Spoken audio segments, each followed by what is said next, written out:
Anong mentorship ang pinabigay sa'yo? I will be more focused on sa technical side ng mobile filmmaking kasi when it comes to direction, we have already Direct Arjan Mar and Direct Arvin Cadiboy. So, ayun, ang yung talk ko actually is later pa, mga 1 p.m. sa University of Baguio, sa Centennial Hall. So, ayun po. Looking forward na ma-share ko sa kanila yung mga na-apply namin ni Direk Cadiboy sa mga film na ginagawa namin, and hopefully ma-apply din nila sa mga films na gagawin din nila. Kwento mo yung nangyari last year kasi we Ba't nakikialam yung katabi mo? Oo. Pero online pa lang tayo last year. Oo. So last year, actually mas exciting ngayon kasi physical sa yung sinasabi ko kay Direk Eman last time. Sabi ko sana magkaroon ng physical this year na mentorship. Ayun, kasi mas iba pa rin yung actual, tapos may actual demo din as compared to online lang. Minsan malay mo, hindi mo pa kinig. So, ayun lang. Excuse me, ako yung MC. Yun po, ilan po yung pumasok last year? 10? Ayun, so, right now, ang napili namin ay 12, no? 12, we have 12. For this year. Stop encouraging him, please. Just Yun po. So we have this year. So looking forward po ako sana mas paganda na paganda yung mga film na napoproduce ng ating mga filmmakers. Not just storytelling but also the technical side. Yun. One of the best things kasi about his mentorship is that guys, I mean, the reason why we have the resurgence of Philippine cinema was because of the digital revolution, which started para sa akin, during the Cinemalaya first year, tapos sinundan ng Cinema 1 and Q Cinema, wala pa rito yung roommate ko si Adriano. But since technology, guys, is relentlessly moving forward, interesting siguro yung talk mo because the technology today is totally different from even last year's. And it's evolving, especially documentary filmmaking, styles in directing actors, etc. etc. So siguro baka makinig ako sa talk mo, but please don't mention him anymore because Kanina nga nagko-confer na sila ni Ditsy about which ones new documentarists can use in terms of technology.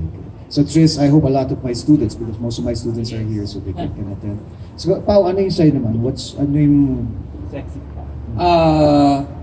I'm mentoring like Jade sa narrative section. I experienced this from last year.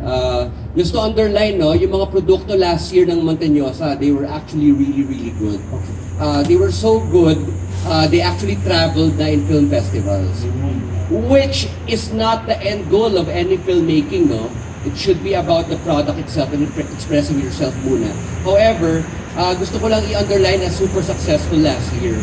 This year, dun sa 43 na napakinggan namin, it was overwhelming kasi not only it's nationwide, no, we're hearing new voices and new stories.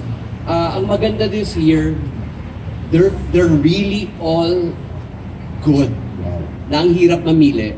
So we're looking forward sa listening sa pitch yung top 15, so let's see. Very nice. Pwede bang magusyoso sa pitch ng mga tao?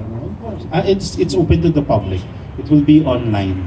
Yeah, but they can also go on site, I think, and listen.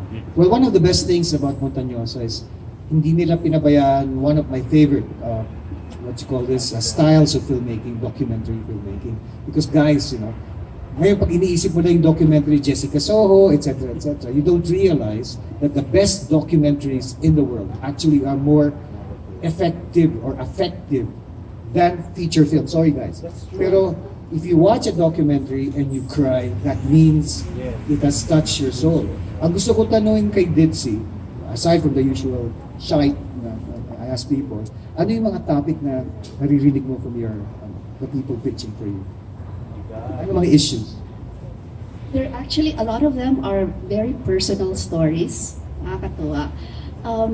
One is about his autistic son, and then what happens when the son grows older from this very cute kid growing until he becomes really strong and nagkakaroon ng mga tantrums.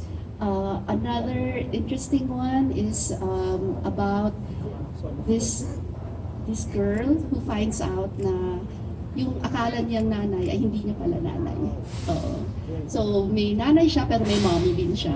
And then she rediscovers her dad, yung totoo niyang ama na turns out to be a native of Sagada. So, but she's based in Barcelona. So this is like a parallel of Barcelona and España. So interesting.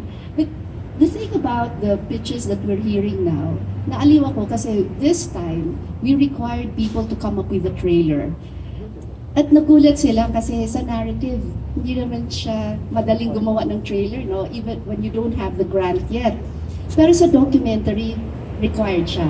So when they pitch, they have to come up with a 3-minute trailer, which makes it so much easier for us to judge because then we know what the story is, who the subject is, what the conflict is of the character, and nakikita mo kung may access ba talaga yung filmmaker. So it's become quite much easier for the judges to assess kung sino yung may magandang kwento na dapat suportahan because we really want to see this film made.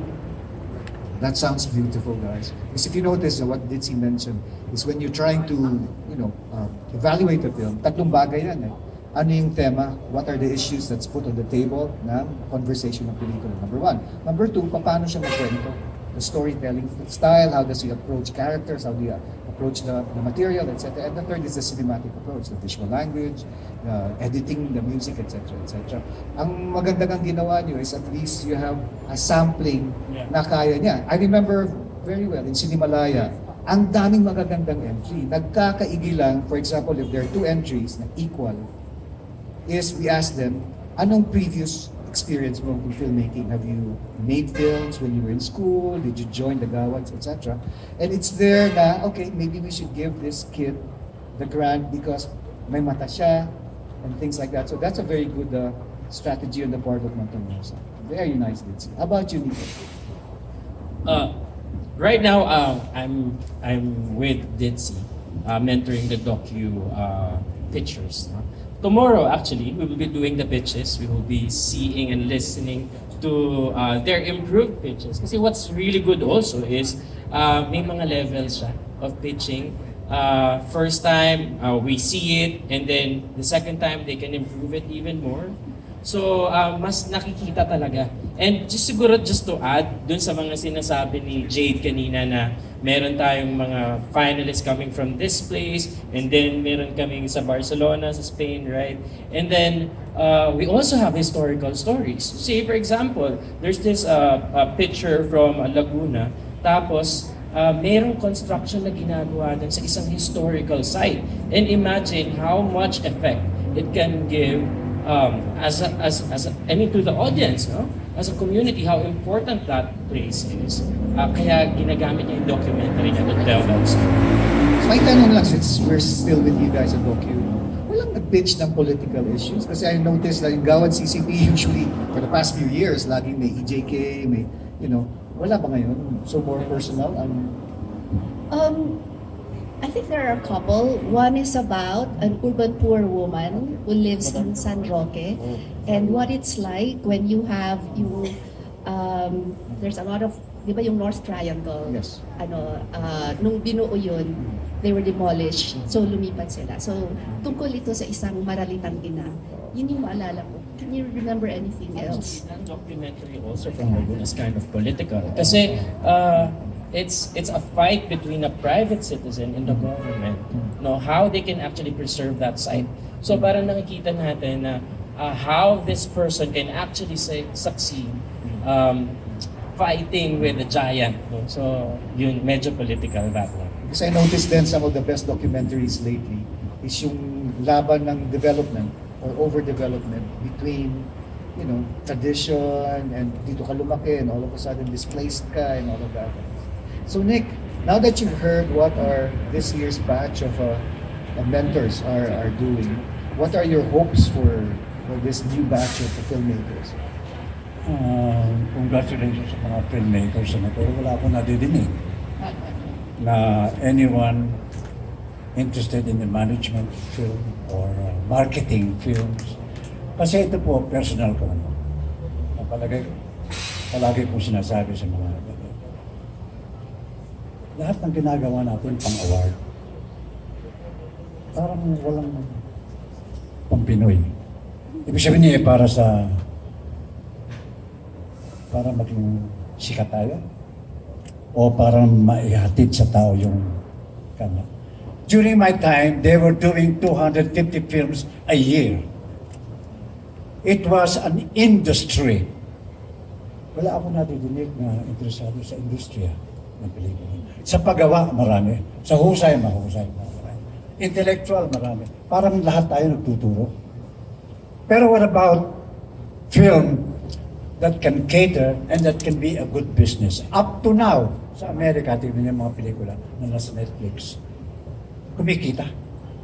Wala ako nadidinig sa mga filmmaker na ito po magandang paraan para kumita ang pelikula ng ating mga kasama. Marketing. Wala. Management. Wala. Nung dati,